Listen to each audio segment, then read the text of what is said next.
Hello दोस्तों, स्वागत है आप लोगों का हमारे ऑनलाइन प्लेटफॉर्म पर। चलिए दोस्तों, शुरू करते हैं आज का लेक्चर। दोस्तों, हम लोगों ने इससे पहले जो है आपका परिस्थितिकी ऊर्जा विज्ञान 10% नियम 10% लॉ, इसके बारे में हम लोगों ने बात की थी। ठीक है, और आई होप यहां तक आपको सारी बातें समझ आ गई होंगी लेक्चर में, कहीं से किसी को कोई भी दिक्कत नहीं होगी।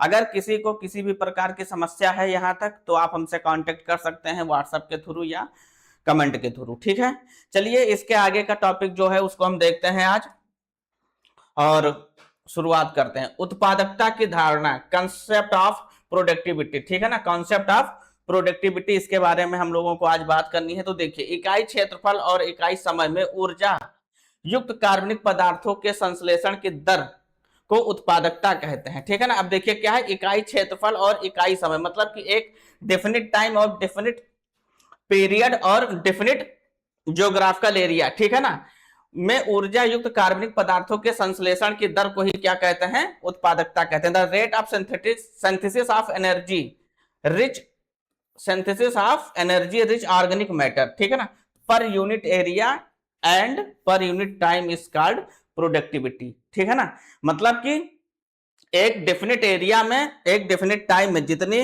प्रोडक्टिविटी, मतलब जितनी भी ऊर्जा का जो है एनर्जी जो है डेवलप होती है, उसी को हम क्या बोलते हैं, प्रोडक्टिविटी बोलते हैं। क्या बोलते हैं, प्रोडक्टिविटी बोलते हैं, जैसा कि आप लोग यहां देख रहे होंगे। ठीक है ना, समझ में आ गई बात। ठीक, उसके आगे हम बात करते हैं अगर, तो प्राथमिक उत्पादकता, प्राइमरी प्रोडक्टिविटी। ठीक है ना, क्या है, प्राइमरी प्रोडक्टिविटी। ठीक, इसके बारे में हम लोग देख लेते हैं।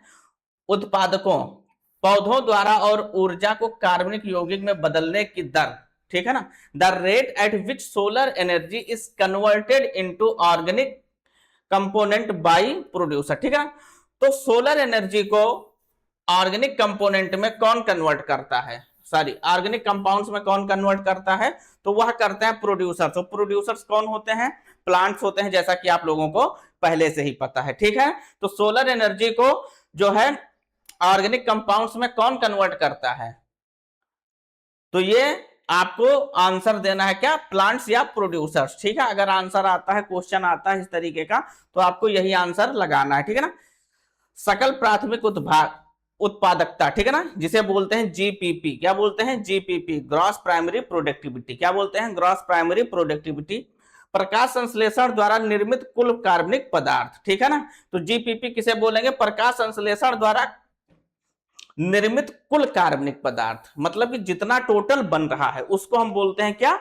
Gross primary productivity. ठीक है ना, gross primary productivity GPP, the total organic matter produced during photosynthesis. ठीक है ना, फोटोसिंथेसिस के समय जितनी टोटल एनर्जी जो है बनती है, ठीक है, उसी को हम क्या बोलते हैं, जीपीपी। क्या बोलते हैं, जीपीपी, जितनी टोटल प्रोडक्टिविटी होती है उसी को हम बोलते हैं जीपीपी। ठीक है ना,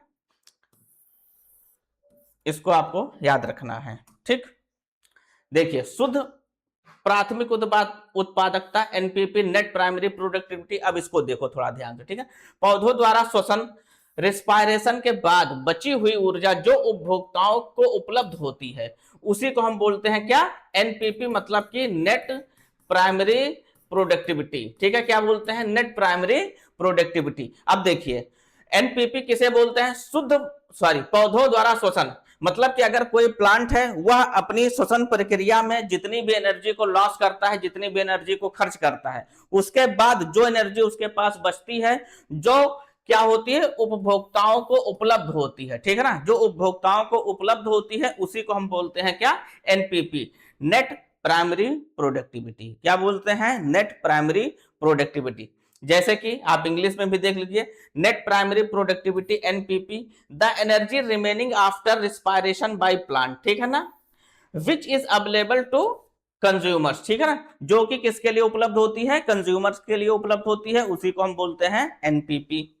चलिए आगे देखते हैं, इसका सूत्र देख लीजिए, फार्मूला देख लीजिए, NPP equal to GPP minus respiration. ठीक है ना, तथ्य फैक्ट के बारे में हम लोग बात कर लेते हैं। पृथ्वी की कुल वार्षिक उत्पादकता लगभग 170 बिलियन टन है, जिसमें समुद्रों का हिस्सा 55 बिलियन टन है। ठीक है ना, अब पूरी पृथ्वी में जो उत्पादन होता है वह कितना होता है? 170 बिलियन। कितना होता है? 170 बिलियन होता है। और इसमें जो कंट्रीब्यूशन है समुद्र का वह कितना है? 55 बिलियन। कितना है? 55 billion. The total annual productivity of the earth is about 170 billion ton, of which the oceans share is 55 billion ton. कितना? 55 बिलियन टन। ठीक है ना। तो अगर ये क्वेश्चन आता है कि जो नेट प्राइमरी प्रोडक्टिविटी है, ठीक है, जो टोटल अर्थ में जो प्रोडक्टिविटी है, एनुअल प्रोडक्टिविटी है, वह कितनी है, तो आपको आंसर करना है 170 बिलियन। और अगर आता है कि इसमें कंट्रीब्यूशन ओशियन का कितना है, तो कितना हो जाएगा? 55 बिलियन। समझ में आ गई बात? कितना हो जाएगा? 55 बिलियन हो जाएगा। क्लियर? चलिए, ये यहां फार्मूला दिया हुआ है, देख लीजिए, NPP equal to GPP minus respiration. ठीक है ना।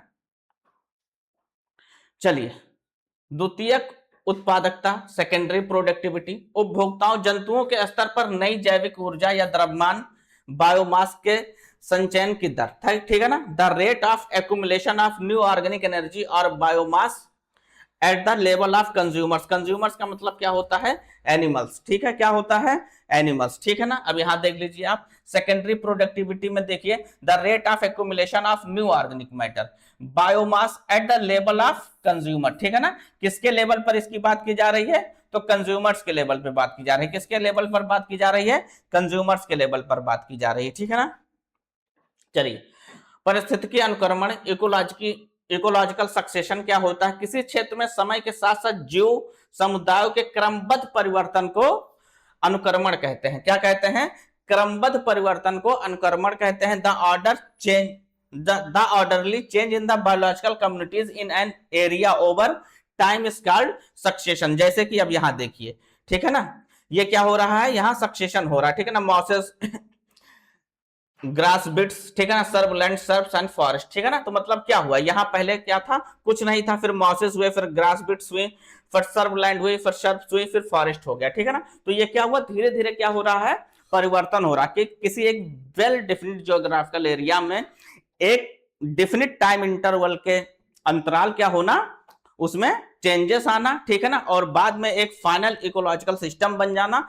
ठीक है। इसी को हम क्या बोलते हैं? अनुक्रमण बोलते हैं। किसी क्षेत्र के में समय के साथ जीव समुदाय में क्रमबद्ध परिवर्तन अनुक्रमण कहलाता है। क्लियर? चलिए, ठीक है। पादप अनुक्रमण, प्लांट सक्सेशन। ठीक है ना। तो इसके बारे में हम लोगों को बात करनी है।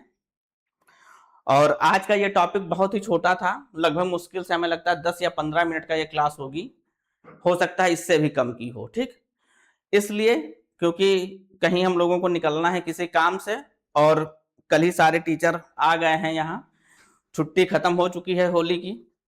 ठीक है।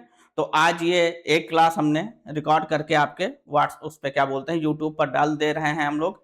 कल से आपको प्रॉपर मैनर में जो क्लासेस मिलती थी जैसे यूट्यूब पर, वो भी मिलेंगी। और जो आपके ऐप पर चलनी है क्लासेस, वो तो आपकी चल ही रही हैं क्लासेस। ठीक है ना। तो यूट्यूब पर भी कल से आपको क्लासेस मिलने लगेंगी। 10 मार्च से आप लोगों का ऑफलाइन का जो बैच है, वह चाहे लखनऊ में हो चाहे आपके अयोध्या में हो, दोनों जगह आपका 10 मार्च से किसका सीनेट का बैच आपका स्टार्ट हो जाएगा ऑफलाइन में। तो जिन भी बच्चों को ऑफलाइन एडमिशन लेना है वह हमारी संस्था पर आकर ऑफलाइन एडमिशन ले सकते हैं। जो हमारी संस्था है वह है ज्ञान इंस्टीट्यूट, आपके फैजाबाद में, अयोध्या में। ठीक है ना। और वैद्युक्स, ये तो आपकी प्रॉपर जिस नाम से है इसी नाम से लखनऊ में आपकी संस्था है। ठीक है ना। तो दोनों संस्थाओं के बारे में हमने आपको बता दिया है। कांटेक्ट नंबर हमारा आपके पास ही है। जिन बच्चों को ऑफलाइन एडमिशन लेना है सीनेट में, वह आके एडमिशन ले सकते हैं। ठीक है बच्चों, मिलते हैं कल नई क्लास में नई टॉपिक के साथ। तब तक के लिए आप लोग अपना ध्यान रखें, स्वस्थ रहें, मस्त रहें और पढ़ाई करते रहें। धन्यवाद बच्चों।